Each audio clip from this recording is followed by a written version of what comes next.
Welcome to Let Me Fix This. Enjoy the video. In this video, I will explain how to fix idle on your Toyota Camry.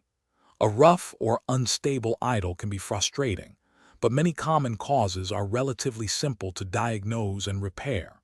We'll cover key areas like air intake, fuel delivery, and ignition systems.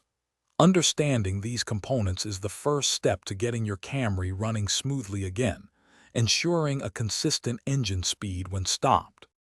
One of the most frequent causes of a rough idle is a dirty throttle body or a sticky idle air control valve. Carbon deposits can restrict airflow, leading to an inconsistent engine speed. Use a dedicated throttle body cleaner and a soft brush to gently remove buildup. For the IAC valve, carefully remove it and clean its passages, then reinstall it with a fresh gasket if needed.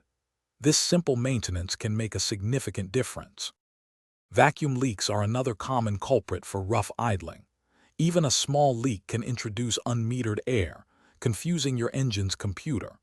Carefully check all vacuum lines for any signs of damage or loose connections.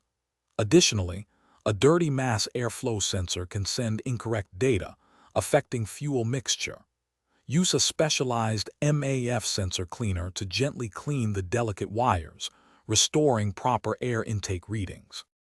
Finally, don't overlook your ignition system. Worn or fouled spark plugs can lead to misfires and a rough idle. Inspect them for proper gap and condition, replacing them as a set if needed.